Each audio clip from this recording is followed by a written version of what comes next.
Mesdames, Messieurs, bonjour. Très heureux de vous retrouver pour notre Midday, ici, en direct du Salon Space à Rennes. Et vous allez le voir, il y aura de nombreux invités. Bonjour, je suis Arnaud Lécuyer, vice-président de la région Bretagne en charge de l'agriculture, l'agroalimentaire et de l'alimentation. 1000 installations par an aidées à horizon 2028, c'est quand même un objectif pour le moins ambitieux, Arnaud Lécuyer. 1000 installations, c'est ambitieux, c'est aussi une ambition pour notre alimentation et je crois que c'est une nécessité au regard du renouvellement des générations où on a 1500, 1700 départs chaque année. Donc fixer un objectif de 1000 installations, c'est aussi s'assurer une capacité demain pour la Bretagne à continuer à produire une partie de notre alimentation. C'est quoi les freins ? Les freins, c'est d'abord que c'est un projet de chef d'entreprise. Ce sont des femmes, des hommes qui décident ou non d'entreprendre et de s'engager. Donc ça demande de la réflexion, ça demande un certain nombre d'assurances, ça demande aussi un climat de confiance. Et la région Bretagne, justement, elle intervient pour créer avec d'autres ce climat de confiance. Alors aujourd'hui, vous êtes quand même dans une région un peu paradoxale dans la mesure où on a à la fois une très forte sensibilité à l'environnement, on a à la fois un monde agricole historique et très présent et des fois des tensions entre les deux. Je n'oppose pas l'agriculture et l'environnement, mais... C'est le défi de la Bretagne, c'est de concilier et d'arriver à continuer à préserver l'environnement parce que ça fait notre richesse aussi. Ça fait une région que l'on qualifie encore de préservée, où les gens aiment s'y presser pour venir y vivre, pour y passer des moments agréables en vacances. Et puis on a aussi une vocation de production. La région Bretagne, c'est une région qui historiquement est une région agricole, une région d'élevage et elle doit assumer et continuer à assumer ce défi de la production de denrées alimentaires dans une diversité de production assez exceptionnelle qui fait à la fois notre fierté et notre richesse. Il suffit d'écouter les JT pour comprendre que tout le monde veut vivre en Bretagne, sauf que le foncier, il va falloir choisir. Oui, la région Bretagne, c'est une région qui attire. Effectivement, quand on attire, on doit aussi faire de l'espace, de la place un peu pour accueillir des nouveaux logements, accueillir aussi des infrastructures, accueillir des développements d'entreprises. Et la région Bretagne avait ce petit défaut de consommer beaucoup de foncier agricole.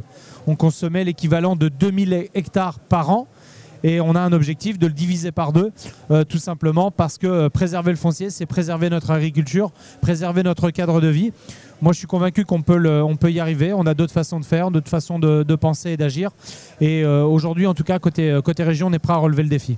Arnaud, je rencontre souvent des présidents des conseils régionaux, des responsables donc des partis agricoles. Et chaque fois, je leur dis, mais est-ce que dans vos lycées, on mange bien ? En clair, est-ce que depuis la loi Egalim, vous avez mis en application justement les principes de qualité recherchés ? La région Bretagne, elle respecte la loi Egalim, notamment sur le bio, les 20% de bio dans nos restaurations scolaires. C'est un objectif que l'on a dépassé l'année dernière déjà. On est à plus de 22, on est plus près des 23%. Mais c'est un objectif qui est continu. C'est une démarche politique, c'est aussi une volonté. Je pense que la loi, elle peut poser un certain nombre de cadres, mais si on n'a pas la volonté politique de le faire, ça passe par plusieurs leviers. Le premier, il faut y mettre du prix.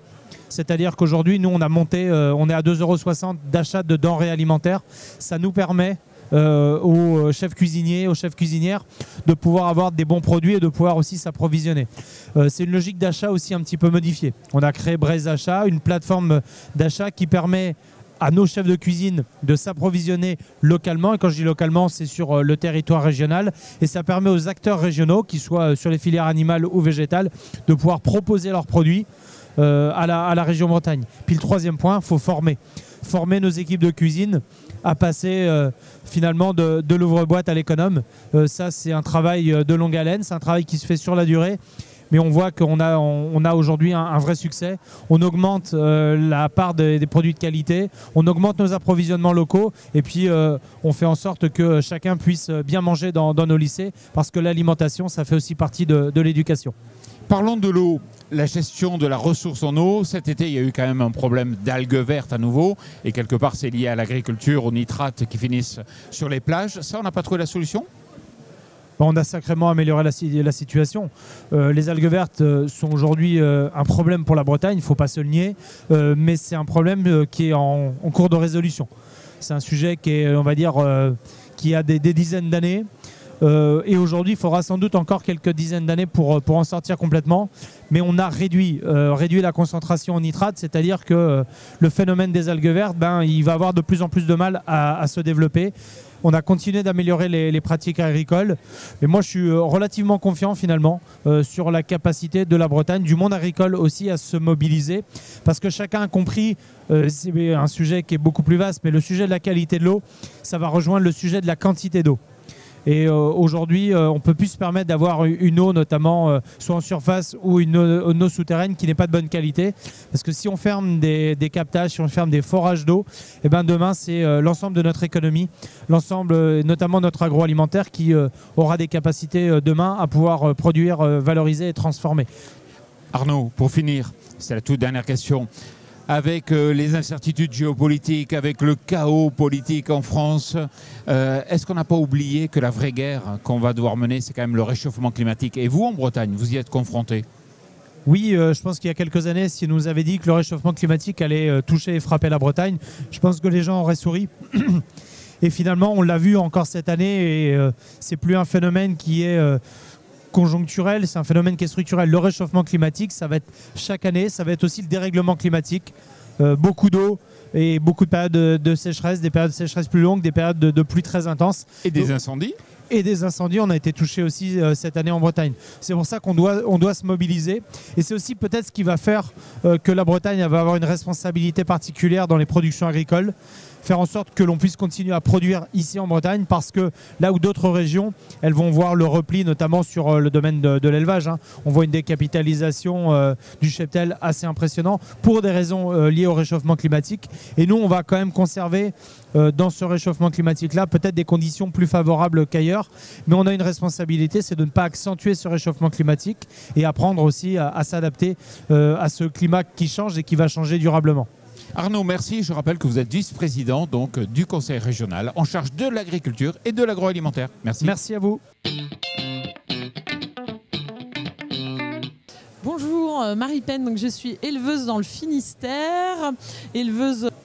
Bonjour, Anne Dumonet-Lecas, je suis fondatrice et présidente. Salut Marie, toi tu es une adepte des circuits courts? Effectivement, j'en fais en partie, notamment sur ma production vin-viande. Je vends mes agneaux que en circuit court, à un boucher, près de Quimper. Et sur l'atelier poule pondeuse, j'ai la particularité aussi de faire du circuit court. J'ai un distributeur automatique d'œufs au bout de la ferme. Et puis on en fait aussi avec des restaurants de la région, crêperies, boulangeries. Mais je fais aussi du circuit long puisque je travaille avec la coopérative Eureden pour le reste en fait, des œufs que je ne peux pas vendre en circuit court. Donc tu n'as pas de religion? Non, voilà, je suis ouverte à tous et à toutes.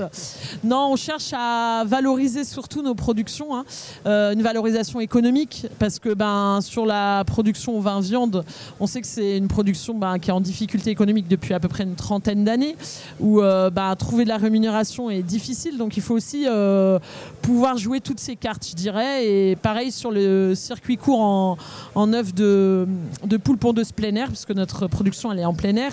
Et c'est aussi de valoriser une économie circulaire, parce que souvent les gens veulent aussi savoir d'où vient le produit. Vox Demeter pour défendre la place des femmes en agriculture. C'est un bon résumé? C'est un beau résumé, mais elles le font très bien quand elles choisissent des modèles économiques différents, des modèles économiques qui ne sont pas, si j'ose la comparaison, on ne met pas les deux pieds dans le même sabot. Ça, c'est hyper important. Et ça, les femmes, elles sont très agiles pour ça. Donc, l'élevage a tout à gagner à les mettre en avant. L'agriculture, un monde de machos? Ouais. Ouais, encore. C'est culturel, mais alors ils font vraiment beaucoup d'efforts quand même. Donc ça c'est super, mais pour moi c'est encore trop. Et c'est pour ça qu'avec Vox Demeter, on essaye de sensibiliser, on encourage, on félicite évidemment, mais on dit aussi, là on n'a pas le temps, donc il faut y aller, il faut encourager, accompagner, surtout accompagner les femmes du monde agricole. Marie, des fois ils ne pensent pas à nous, des fois ils sont pas machos, mais ils pensent pas à nous non plus. Mais la souvent nous on a des techniciens qui passent sur la ferme, techniciens culture ou même poule pondeuse, et des fois en fait c'est que je disais l'exemple, il est où le patron, ou même rien que quand il y a des petits goodies à offrir, comme je dis les vestes, on va avoir du double XL, du triple XL, et il te regarde, il dit c'est vrai que c'est pas adapté à toi, et moi ils font l'effort, donc ils ont demandé maintenant de changer la taille, ils sont revenus, ils ont dit maintenant je pense à toi parce que j'avais pas beaucoup beaucoup d'agricultrices, mais le Texan légumes, par exemple, ils disent maintenant j'en ai 2, donc je pense à mes 2, alors qu'avant j'en avais 0. Donc des fois c'est pas vraiment voulu, je pense. C'est que, comme on dit, c'est culturel. C'est-à-dire qu'il n'y a pas eu de femmes avant, donc ils pensent pas. Mais ils souhaitent quand même s'améliorer. Oui, mais pardon, il n'y a pas eu de femmes avant. Si, elles étaient là. Bien sûr, elles étaient sur les fermes. Sans elles, il n'y aurait pas pu avoir, pendant les guerres, si on prend que ces moments exceptionnels. Mais c'est vrai qu'il y a une continuité. Et on voit bien dans les pays en développement, on voit bien, ce sont les femmes qui travaillent. Ça c'est clair, et les hommes qui ont tendance à les laisser faire, on va dire comme ça. Donc elles ont toujours été là. Ça, si vous permettez, je vais parler, mais par rapport à la question précédente, non, Marie, tu sais qu'il y a des directrices comme dans les boîtes de l'agro-fourniture qui est tout autour de nous sur les stands là. Donc même elles sont dans le moule, il n'y a que des hommes dans l'agriculture. Je pense pas, mais malgré tout sur vraiment le rôle de chef d'exploitation, et je pense que c'est ça aussi la différence, c'est chef d'exploitation, on pense aux hommes. Après, sur des rôles de plus salariat ou d'aidant, parce que du coup, comme on dit, on a eu beaucoup d'aides familiales sur les exploitations dans l'historique, on pense aux femmes. Mais à celui qui prend la décision, qui est chef d'exploitation et qui dirige la ferme, là on pense pas aux femmes. Ouais, mais Marie, hormis le côté XXL, effectivement, de la doudoune qui t'a été remise, qui ne correspond pas, est-ce qu'il y a des vrais freins aujourd'hui que tu as rencontrés, toi, dans l'agriculture ? Parce que tu es une femme. Je pense que c'est plus comment on arrive à prendre les rênes de l'exploitation et avoir le regard de j'ai pas de frein et je vais l'adapter à moi en tant que femme. C'est-à-dire que du coup, on en discutait, il y a des tâches qui peuvent être lourdes, des tâches qui peuvent être pénibles. On n'a pas les mêmes gabarits qu'un homme parfois, donc on n'a pas forcément les mêmes capacités. Et je dis pas l'égalité homme-femme, mais je disais mon frère avec qui je suis en GAEC, il fait 1m90, il fait 110 kg. Les béliers, ils font 120 kg ou 130 kg. Quand il faut retourner pour faire le parage, moi je vais pas réussir à le retourner, même avec toute la volonté du monde. Par contre, il existe des cages de retournement. C'est un investissement à faire, un investissement qu'il n'y a pas sur l'exploitation parce qu'avant, les hommes n'en voient pas l'utilité parce qu'ils peuvent le faire de leurs mains. Et nous, on va voir l'utilité. Donc, c'est plutôt comment on regarde le métier qu'on peut faire avec un œil de femme et peut-être sur des investissements complémentaires qui va aider dans tout ce qui est question de pénibilité du travail parce que les hommes le font, mais des fois, ils vont avoir quand même des maux de dos à 50 ans, faut pas rêver. Ergonomie et bien-être de l'éleveur. Et c'est aussi des fois des choses où on est un peu en retard, qu'on soit homme ou femme en tant qu'agriculteur. Puis les tracteurs sont pensés par des hommes pour des hommes ? Non, pas forcément. Après, maintenant, comme on dit, il y a un siège accompagnant. Si demain on a envie d'avoir nos enfants, ils viennent avec nous. Mais pas le couffin. On voit certaines femmes qui commencent à mettre leur bébé ou qui sont en porte-bébé d'ailleurs, et sont en porte-bébé, elles vont faire la traite des vaches. Je pense qu'il faut pas, justement, il faut pas se mettre des freins là où il y en a pas. Je pense qu'on est assez inventives nous les femmes pour justement trouver la solution parce qu'on doit garder notre enfant et qu'il faudra aussi qu'on s'occupe de la ferme. On trouvera toujours la solution. Et en plus, c'est vrai que ce qui sert, quand tu parles de réflexion par rapport à la pénibilité, c'est vrai que ce qui sert aux femmes, parce qu'elles ont un gabarit et elles se sont dit je vais pas me faire mal, elles prennent soin peut-être un peu plus de leur corps, elles vont pas se faire mal pour se faire mal. Du coup, ça profite aussi aux hommes qui sont sur l'exploitation. Donc il y a aussi un effet un peu d'adoption, beaucoup plus rapide et une réflexion. Elles osent en fait se poser la question comment je fais, est-ce que ça me fait mal, et de voir les répercussions et derrière d'agir. Parce qu'une chef d'exploitation, c'est effectivement quelqu'un qui décide. Hop, c'est quoi, Anne, ce débat dans lequel tu interviens, prendre soin de son corps quand on est éleveuse ? Eh bien, c'est justement de dire qu'on doit ménager sa monture. Et le premier outil en élevage, mais en agriculture, c'est le corps. Et il faut aussi se rappeler qu'il y a vraiment pas d'un côté le bien-être des humains et de l'autre côté le bien-être animal. Il y a un seul bien-être, c'est celui de l'exploitation, et ça passe essentiellement par regarder comment on fait et adapter ces pratiques. Un débat qui a lieu dans le cadre du SPACE, là. Du SPACE, absolument, cet après-midi à 15h. Très bien. Marie, comment tu réagis par rapport à ça ?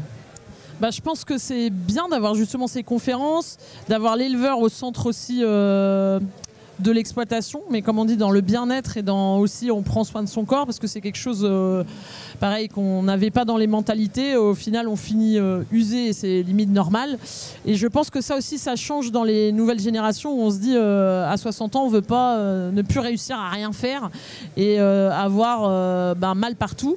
Je pense que ça aussi, c'est quelque chose où on va voir au fur et à mesure un changement. Et que on voudra forcément l'accompagner. Et les femmes, je pense justement, comme elle le disait Anne, ils ont déjà ces notions-là parce qu'on ne peut pas se dire je vais rien faire. Moi, le soir, j'ai envie de porter mes enfants et pas me dire j'ai porté toute la journée des choses lourdes et je vous restez dans le canapé. C'est aussi ça parce qu'on veut aussi pouvoir avoir une vie à côté qui est une vie personnelle, une vie de loisirs, faire du sport. Et aussi, on a une vie de maman souvent pour les femmes et on veut aussi pouvoir s'occuper de ses enfants sans avoir des contraintes derrière, quoi. Anne, incarner le leadership en agriculture, c'est un autre débat, un autre colloque que tu vas animer. C'est pas évident d'incarner le leadership. Leadership ou leader, c'est un nom masculin. Hein. On n'a pas leadereux ou leaders, c'est pas très beau en dehors du fait que ce soit un mot anglo-saxon.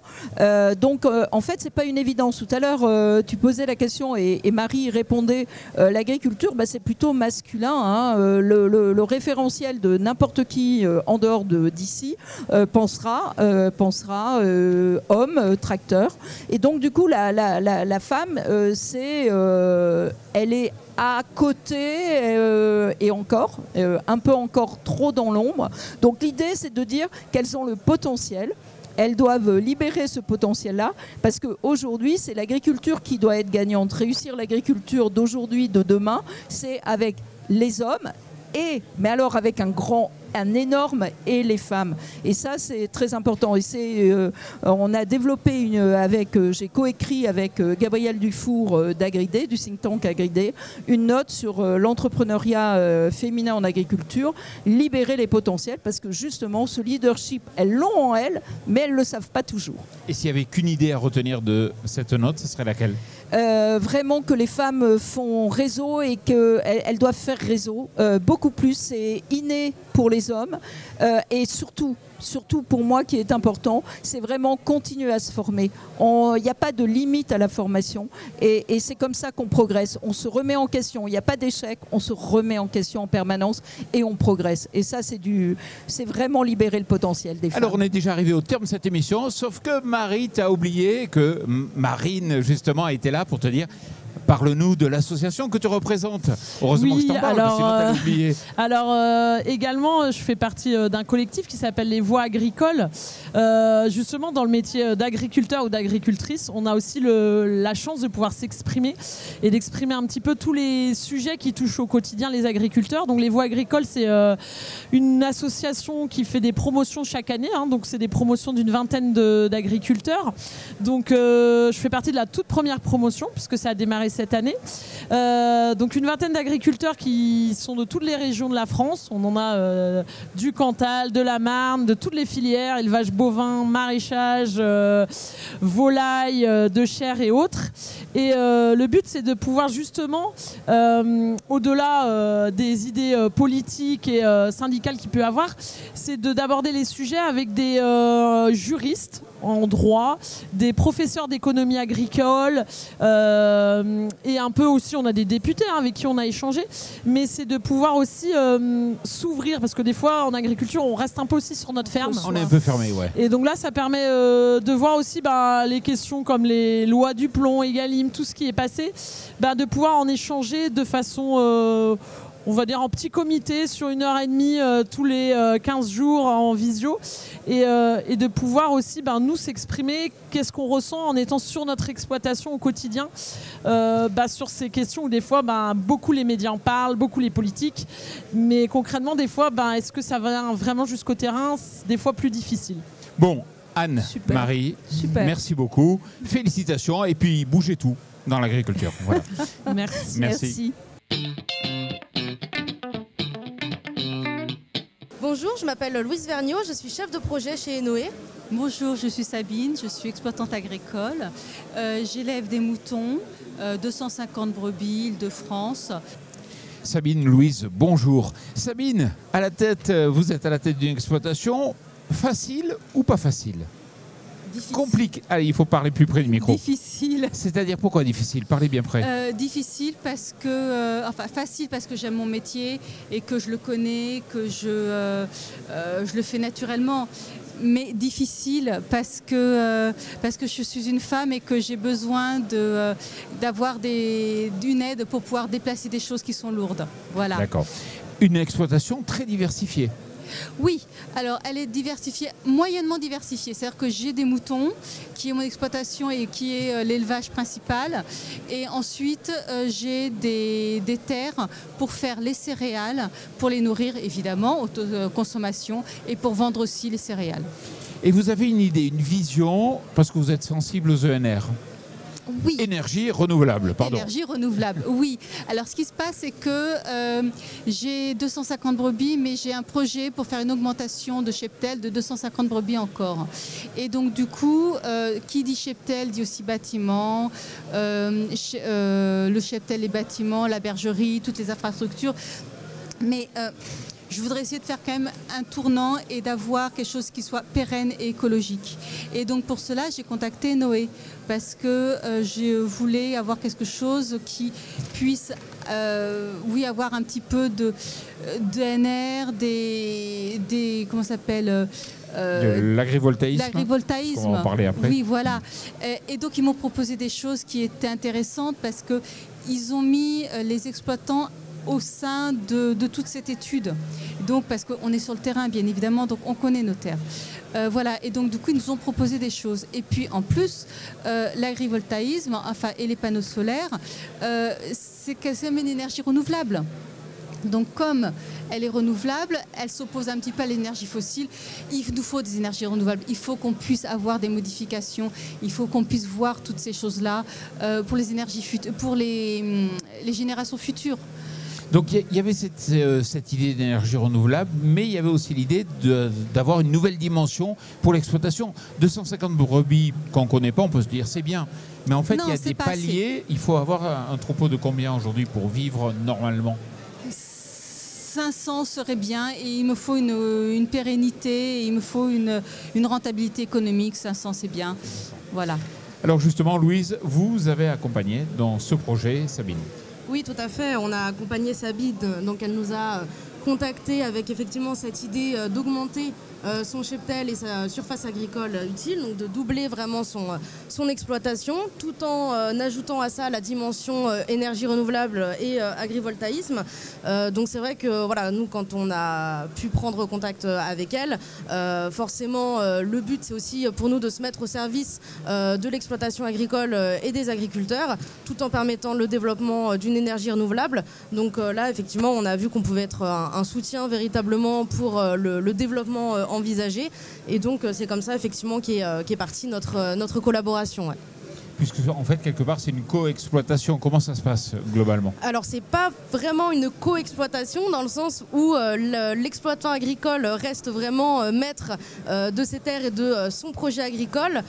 Nous en fait ce qu'on va venir faire c'est simplement installer nos installations photovoltaïques sur les champs où les ovins vont continuer de paître, et faire en sorte en fait que le panneau photovoltaïque en tant que tel, en plus de pouvoir produire de l'énergie, va venir apporter à l'exploitant et au cheptel un certain nombre de services, qu'ils soient économiques, écologiques, agricoles également, avec une certaine amélioration du bien-être animal, etc.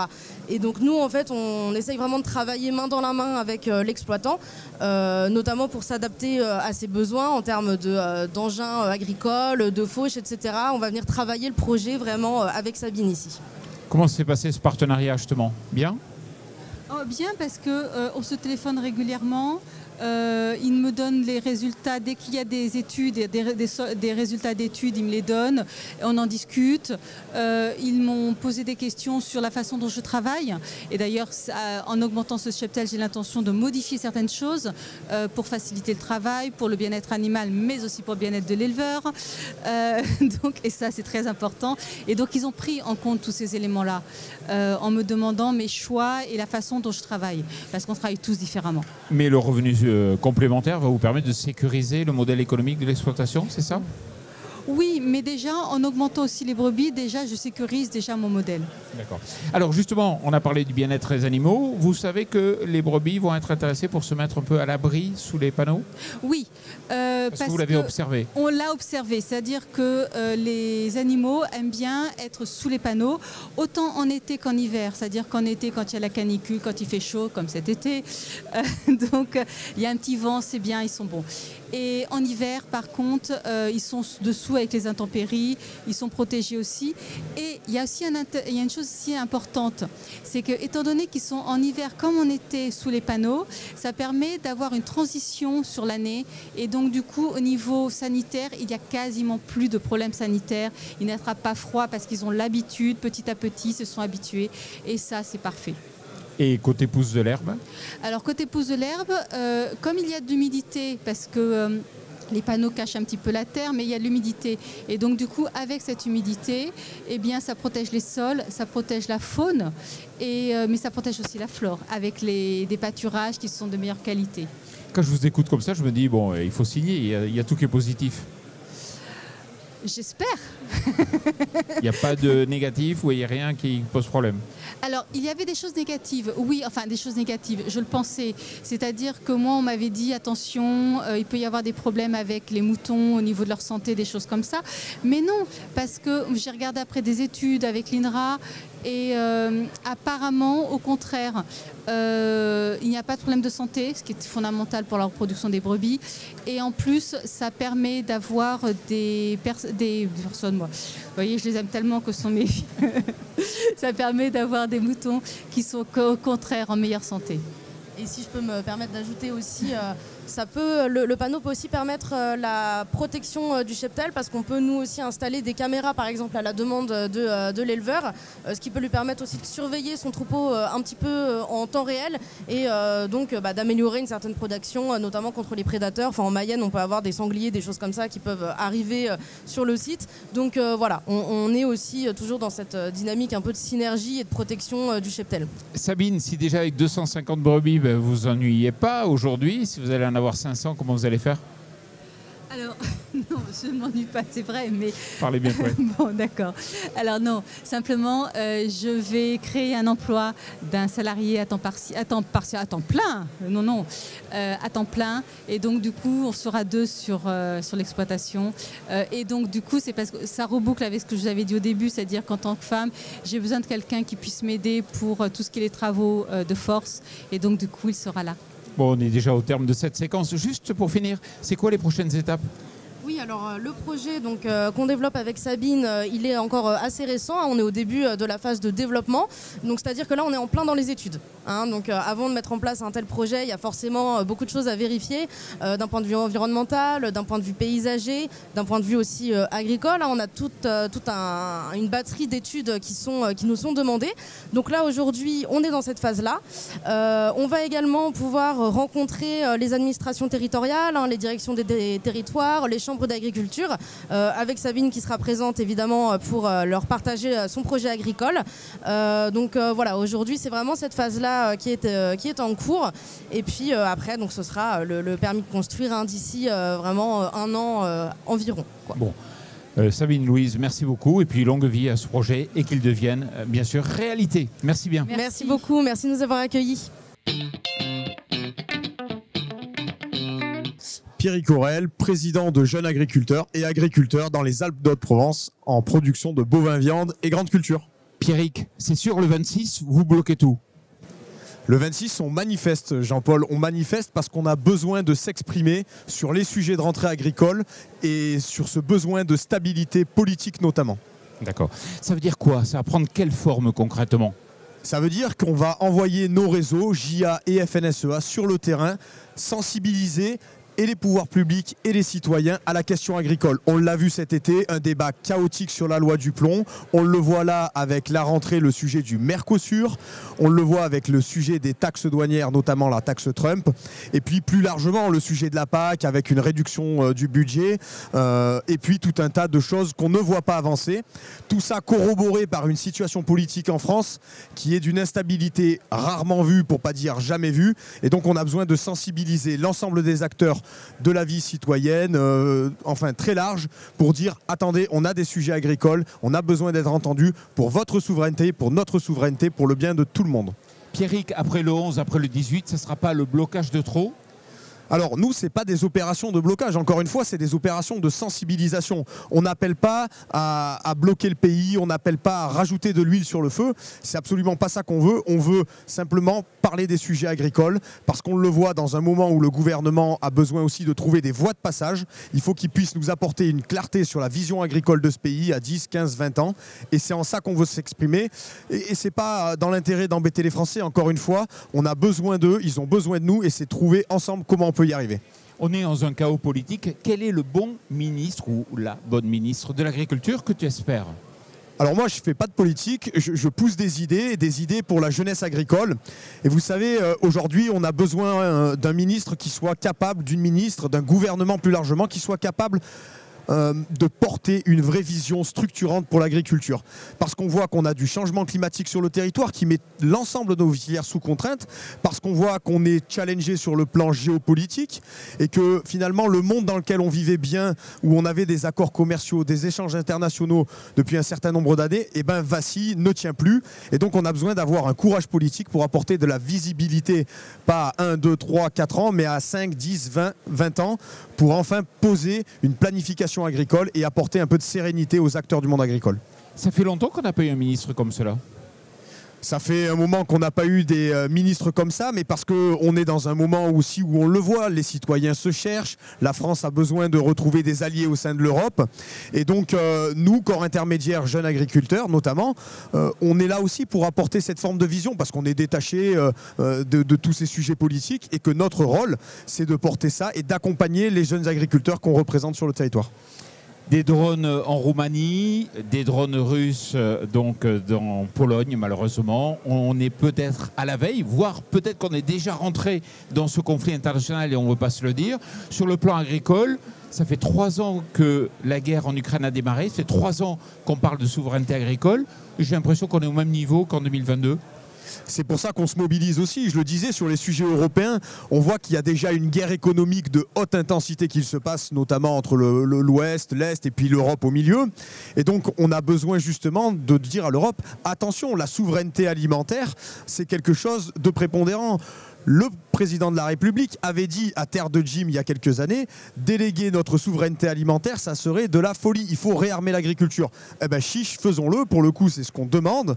Et quand on voit moins 86 milliards sur la prochaine programmation de la PAC, on se dit qu'il y a quelqu'un qui n'a pas compris l'énoncé. Et notre rôle, c'est de le répéter en cette rentrée syndicale.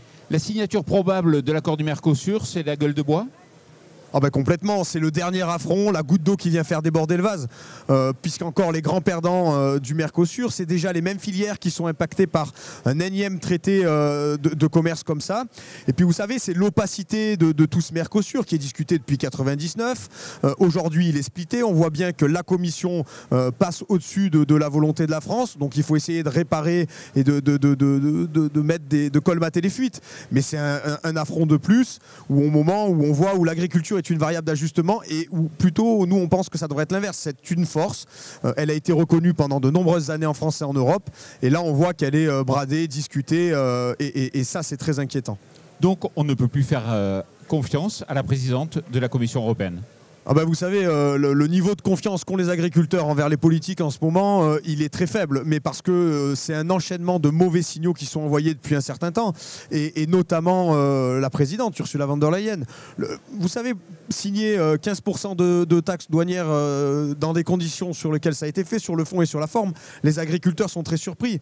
Et dans le même temps, on voit qu'on réouvre tout de suite au Mercosur, donc le signal est finalement très clair. On ne veut pas défendre notre souveraineté agricole en Europe. Europe, en tout cas pas Ursula von der Leyen. Et on voit que quand la France est faible, eh ben, les autres pays ont tendance à s'organiser pour dérouler leur politique. Et c'est pas l'essence de l'Europe, c'est pas comme ça qu'on voit l'Europe. Et c'est pour ça aussi qu'on dit qu'on a besoin d'un budget agricole dédié pour la PAC, parce qu'on n'a pas besoin d'aller mettre des coins entre les pays européens dans un moment où justement il y a un peu d'ingérence étrangère. On a vu beaucoup de faits négatifs, malheureusement. Je suis jeune agriculteur, supposons, je veux m'installer. On peut dire, oui, on peut vivre aujourd'hui en s'installant de l'agriculture ? Évidemment qu'on peut vivre de l'agriculture, on en vit bien, il y a des projets qui sont porteurs, il y a des exploitations qui se développent.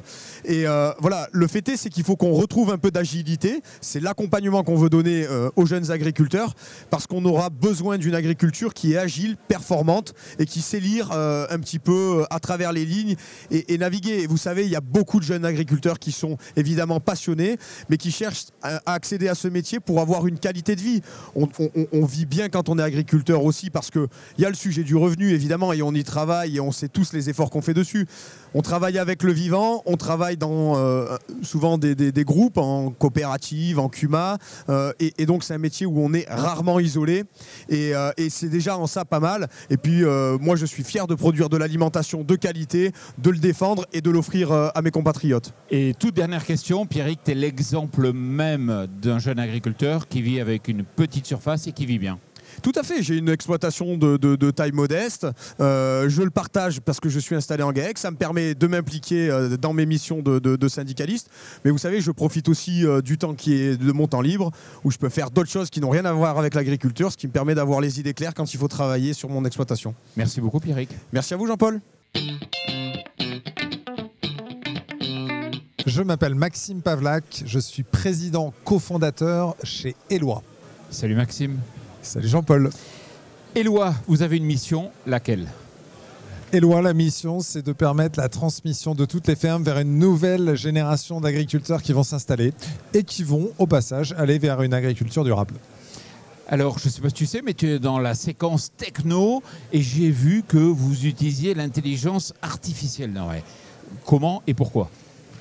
Eh oui, comme tout le monde. En fait, deux raisons principales. Le truc dans notre service, c'est que il faut pouvoir diffuser massivement, rendre visibles les fermes en transmission dans notre communauté. Donc ça, c'est une chose. Il y a les abonnés à la plateforme, ils sont presque 10 000. Et puis, il y a les gens qui nous suivent sur les réseaux sociaux, ils sont 80 000.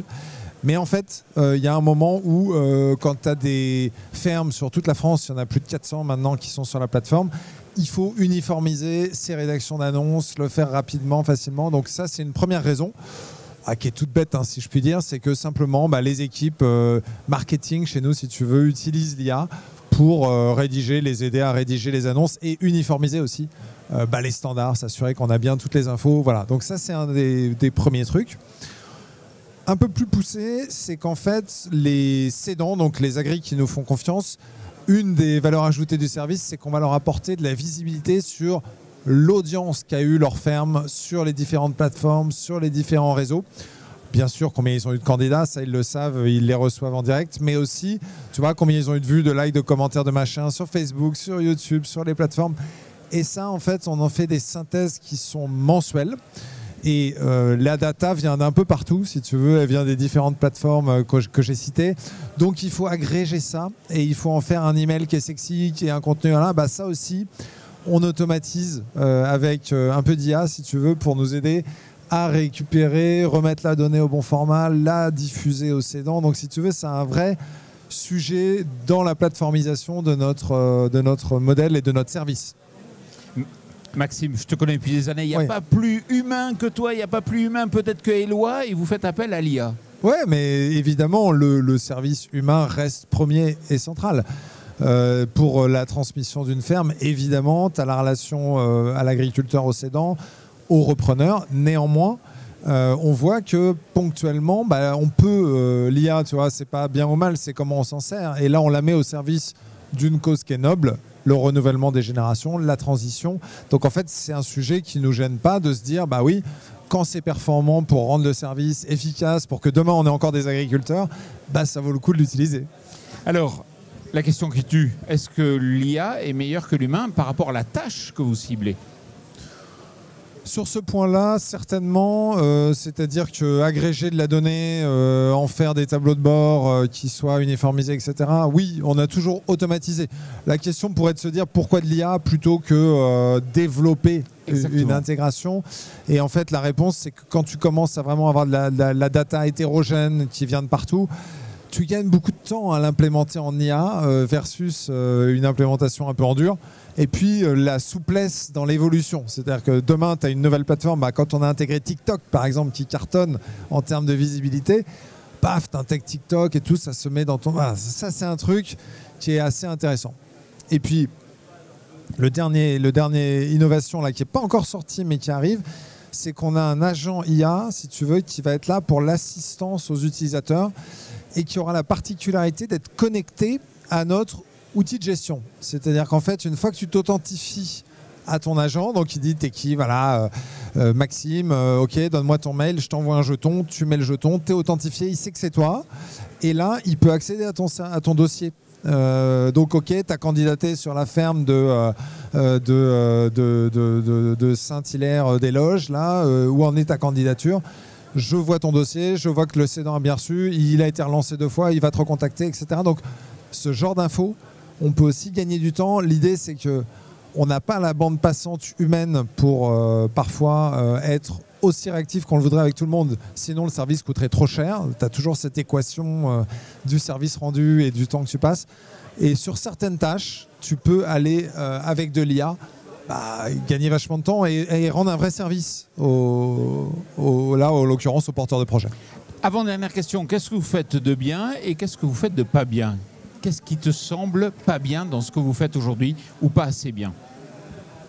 Je pense que là où on n'est pas encore assez bien, c'est dans l'intégration avec l'écosystème. C'est-à-dire qu'en gros, on travaille bien avec les SAFER, par exemple, on travaille bien avec un certain nombre d'acteurs, centres de gestion, certaines banques, mais en fait, ce travail, si tu veux, humain, d'aller connaître tout le monde localement, c'est ça, l'agricole, tu sais, c'est très départemental, voire même... et là, il faut de l'humain. Infra. Et là, il faut aller voir tout le monde, il faut de l'humain. Les chambres d'agriculture, s'intégrer, pouvoir apporter une valeur ajoutée complémentaire à l'écosystème, ça, c'est le truc sur lequel on a encore une marge de progrès. Ouais, je pense qu'on est à 20%, tu vois, de ce qu'on devrait faire dans 3 ans si je me projette. Et là, vous êtes bon? Là où on est bon, c'est vraiment l'audience de la plateforme, c'est avoir la capacité à apporter sur une ferme en moyenne 15 candidats. Ça, c'est le truc où dans l'écosystème, personne n'y arrive. Donc en fait, ce savoir-faire-là, justement, le mettre au service de l'écosystème pour que ça serve tout le monde, pas que le client Eloi, mais le client des chambres d'agriculture, des SAFER, peu importe. Ça, on veut le mutualiser et ce savoir-faire le mettre à dispo de tout le monde. Bon, merci Maxime. Merci à toi.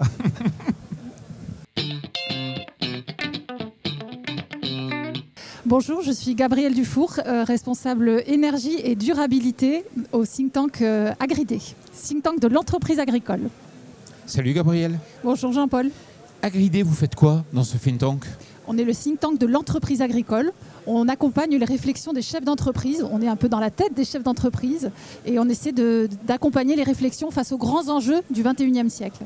Alors j'ai vu que vous avez édité des notes, notamment sur la place des femmes en agriculture, enfin dans l'entrepreneuriat féminin. Mais là, vous créez un nouveau groupe de travail, lequel ? Alors on crée sans arrêt des nouveaux groupes de travail. On en a quelques-uns en cours qui se terminent. On en a des nouveaux qui vont commencer sur l'intelligence artificielle, par exemple avec ma collègue Marie-Cécile Damave. Et puis moi, je vais animer un groupe de travail bientôt sur l'énergie au sein d'Agridé. On n'a pas encore anglais tout à fait notre sujet, mais on est en train de le faire. Et quand on dit énergie, c'est toutes les énergies, du pétrole jusqu'aux énergies renouvelables? C'est les énergies qui rentrent en relation avec l'agriculture, que ce soit sous le prisme de la consommation ou de la production. Donc la consommation, c'est plutôt des énergies fossiles et la production, c'est plutôt des ENR. Comme tu sais, les agriculteurs produisent 20% des ENR en France. Et in fine, ça va permettre de déboucher sur quoi? Un rapport, une note? Voilà, tous nos groupes de travail aboutissent à des recommandations qu'on écrit sous forme de notes, avec des recommandations qui sont très concrètes pour les exploitations agricoles, mais aussi pour les structures et pour les institutions. Toute dernière question sur TV Agri, on aime bien être utile. En quoi on peut vous aider? Alors, pour nos nouveaux groupes de travail, intelligence artificielle et l'énergie, eh bien, nous cherchons des intervenants qui pourraient, dans leur domaine, nous apporter des éclairages sur ce qu'ils font dans leur structure. Donc, vous pouvez nous contacter sur Agridé. Sur votre site internet www. Voilà, agridé.com. Voilà. Merci beaucoup, Gabriel. Merci, Jean-Paul.